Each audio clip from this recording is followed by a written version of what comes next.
माहीत नसताना अचानक घरी पाहुणे आले, अशा वेळेस अगदी झटपट 10 ते 15 मिनिटात बनणारा आणि टेस्टी नाश्ता बनवायचा आहे का?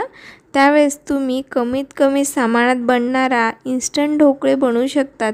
माझ्या धवलला हे ढोकळे केले म्हणजे तो फारच खुश होतो. तर चला वेळ न घालवता रेसिपीला सुरुवात करूया. त्याच्यासाठी 1 वाटी बेसन घेतलेलं आहे मी, अर्धा वाटी रवा घ्यायचा आहे.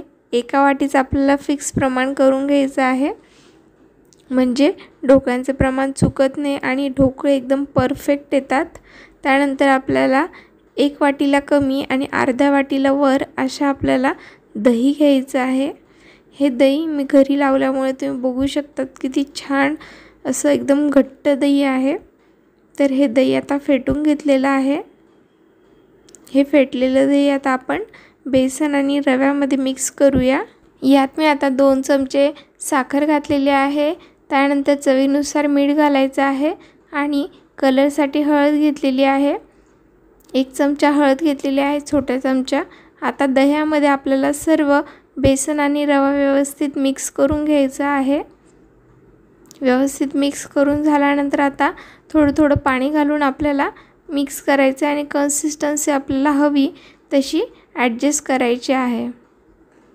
आपल्याला कशी कन्सिस्टन्सी हवी आहे ते मी तुम्हाला दाखवते. पहिले थोडं पाणी घालून आपण पहिले व्यवस्थित मिक्स करून घेऊया सर्व. पीठ मला अजून पण घट्ट वाटतं आहे, बघू शकता चमच्याने कन्सिस्टन्सी दाखवते आहे मी. तर पीठ घट्ट वाटत असल्यामुळे मी अजून थोडं पाणी घालून घेतलं आहे आणि या प्रकारात आपलं परफेक्ट बॅटर तयार झालेलं आहे. तर आता आपले ढोकळे वाफवण्यासाठी मी कढईत पाणी ठेवलं आहे, खाली स्टँड ठेवला आहे आणि आता आपण ज्या प्लेटमध्ये आपण ढोकळे करणार आहे त्याला मस्तपैकी सर्व साईडने आता तेल लावून घेतलेलं आहे. ढोकळ्यांच्या बॅटरमध्ये देखील आपल्याला आता तेल घालायचं आहे, त्यामुळे ढोकळे एकदम स्पंजी बनतात, म्हणजे घशात अडकत नाही खाताना. त्यानंतर आता 1 चमचा लिंबू पावडर घेतलेली आहे. ही लिंबू पावडर आता खलबत्त्याने बारीक करून घेणार आहे, म्हणजे ती बॅटरमध्ये व्यवस्थित लवकर मिक्स होईल. कारण लिंबू पावडर जर अख्खी घातली तर ती पटकन बॅटरमध्ये विरघळत नाही, त्याच्यामुळे मी बारीक करून घेतलेले आहे. लिंबू पावडर आणि पाणी देखील उकळलेलं आहे, त्याच्यामुळे मी याच्यात सोडा घालते आहे आणि एका दिशेने आपल्याला बॅटर व्यवस्थित मिक्स करायचं आहे. ज्या दिशेने पहिले चमचा फिरवला आहे त्या दिशेने आपल्याला बॅटर मिक्स करून घ्यायचं आहे सर्व. आपलं बॅटर आता सोडा घातल्यामुळे फुललेलं दिसतं आहे.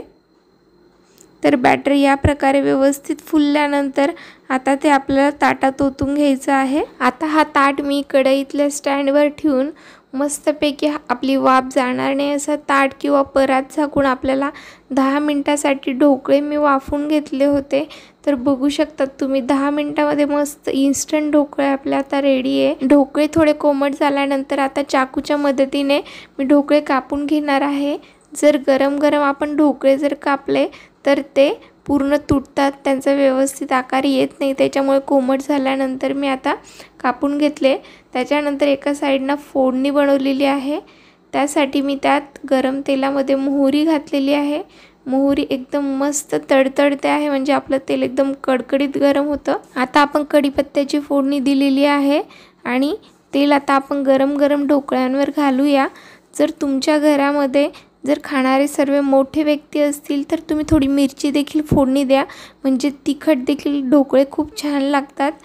माझ्या घरी धवल लहान असल्यामुळे मी फक्त मोहरी आणि कढीपत्त्याचीच फोडणी दिलेली आहे. तोंडी लावण्यासाठी मी वेगळ्या कढईमध्ये पुन्हा मिरच्या तळून घेणार आहे. तर आता गार्निशिंगसाठी आता आपण कोथिंबीर घालूया. यावर थोडं खोबरं जरी घातलं तरी खूप छान टेस्ट लागते. एकदा टाकून बघा ढोकळ्यांवर खोबरं, तुम्हाला देखील आवडेल. झटपट बनणारे हे सॉफ्ट स्पंजी ढोकळेची रेसिपी एकदा तुम्ही नक्की ट्राय करून बघा. रेसिपी जर आवडली असेल तर व्हिडिओला लाईक शेअर करायला विसरू नका आणि रेसिपी कशी वाटली हे कमेंट सेक्शनमध्ये मला तुमच्या प्रतिक्रिया नक्की कळवा. तोपर्यंत मस्त खा आणि धवलसारखं एन्जॉय करत राहा. पुन्हा भेटूया नेक्स्ट व्हिडिओमध्ये.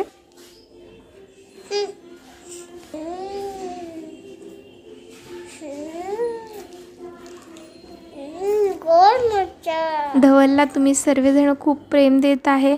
असंच तुमचं प्रेम कायम आमच्यासोबत राहू द्या. धन्यवाद.